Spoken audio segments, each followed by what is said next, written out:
The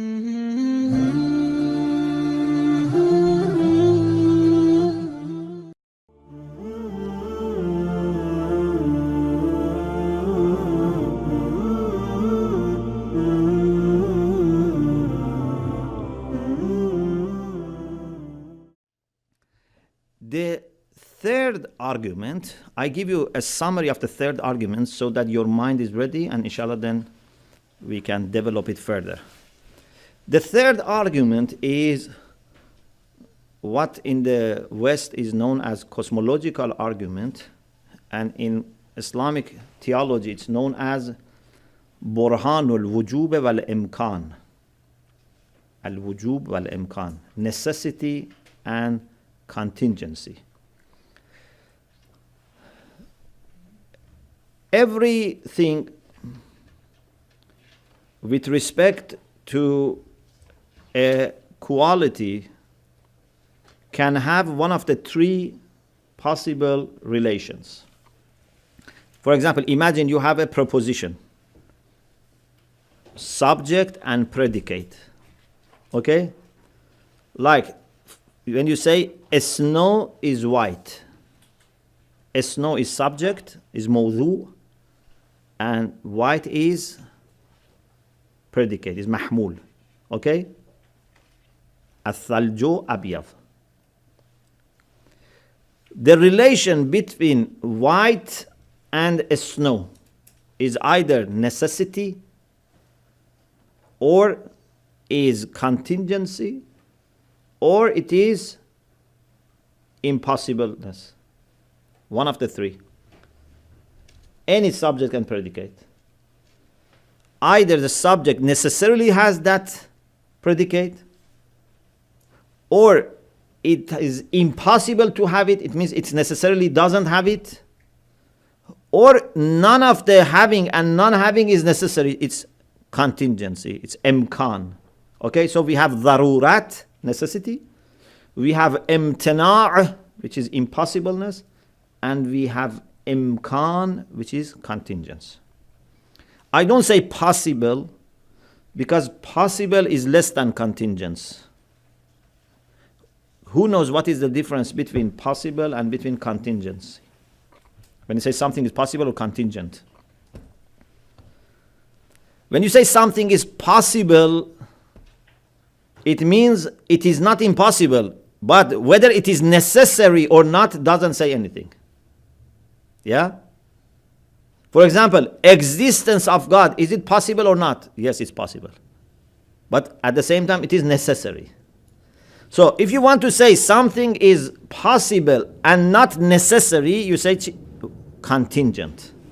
Okay? This is what we call al-imkan bil-ma'na al-akhas. Sorry, bil-ma'na al-khas. Al-imkan al-am, al-imkan al-khas. Okay. Whiteness for a snow. Is it impossible? No. Is it necessary or contingent? It's necessary. Yeah, a snow is always white. Sweetness for sugar is necessary. Okay? But black for a snow is impossible. Okay? So, if you learn this terminology, now we can move on to the argument. We haven't yet talked about the argument. I have just clarified for you few terms.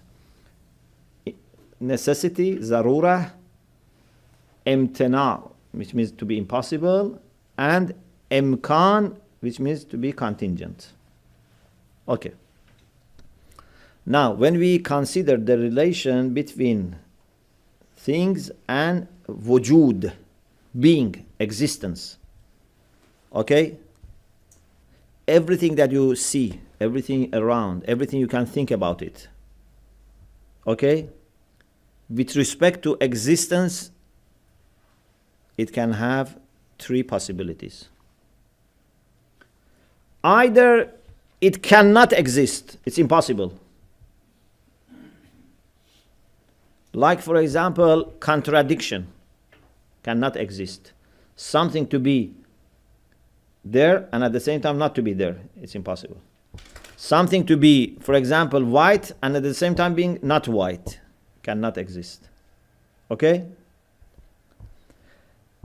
So, everything that you imagine with respect to existence can be in one of the three conditions. Sometimes it's impossible to be existent. Sometimes it must exist. Sometimes it can exist and it can not exist. It means both sides are possible. Okay? These are three types of relations that we can consider between anything we imagine and wujud or existence. Now, let's now go to the argument. Definitely in the world there are many things that exist. Okay? These things that exist, we want to see, is there any God, any wajibul wujud, any creator, any necessary existent among them or not? This is the question. Yeah? Some people say, we don't believe in God because everything can be there and everything can be not there, therefore there is no need for God. We say there must be a necessary being, something that must exist. Okay, this is the question. So now let's consider this world around us. This is the question. Is it possible to say that there are things, or there is one at least case among the things that exist, that its relation with existence is imtina? It's impossible? No. Because if it was impossible, it couldn't exist. Okay? If it was impossible, it couldn't exist. So that condition, we leave it aside. We have only two options. Either whatever exists in the world is contingent, or it's all necessary, or some are contingent and some are necessary. We don't have any other option. Because if you say it was impossible to exist, then why they exist? Okay? So logically, anything in this world, it's either contingent or necessary. If you believe that there is at least one necessary being, means something that has always been there and must be there, and we cannot think of it not being there, that is God. You may say, no, I don't believe in any necessary being. I think that everything is contingent. We are contingent. These, I don't know, desks, this, I don't know, rugs, carpet, everything is contingent. Animals, it means that they exist. But there was no reason why they had to exist. They cannot explain themselves. They are there because they are effect for a cause. Now, the argument is this. If everything in this world was in need of another thing in order to come to existence, then this world as a whole could not have come to existence.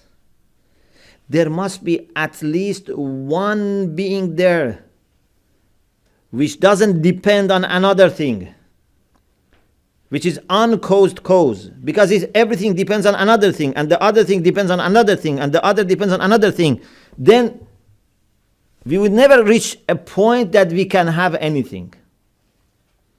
Like, for example, if I ask one of you a question, and you say the person next to me should answer first, then I answer. Then I ask the second person, he says the person next to me. If everyone says, I don't answer unless the other person answers, and this can go up to, infinity, and no one answers, we must have someone who answers without condition. Okay? When it comes to existence, we have to have something that exists no matter what other things have been, doing or have been, for example, created or not created, something which is there because of itself. something which is necessary being.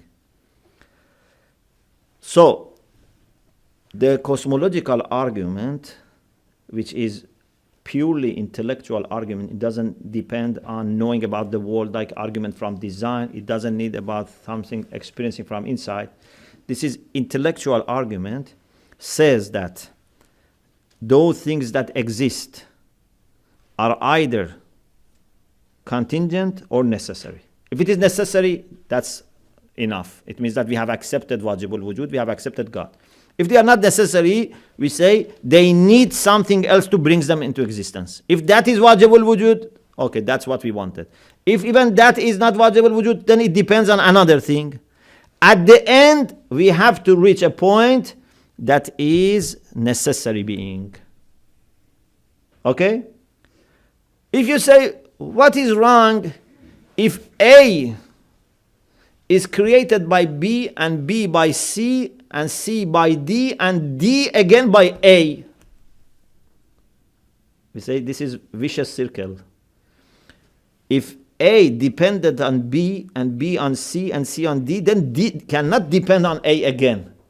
Because this means that something depends on itself. It means A, in order to be there, needs to be there.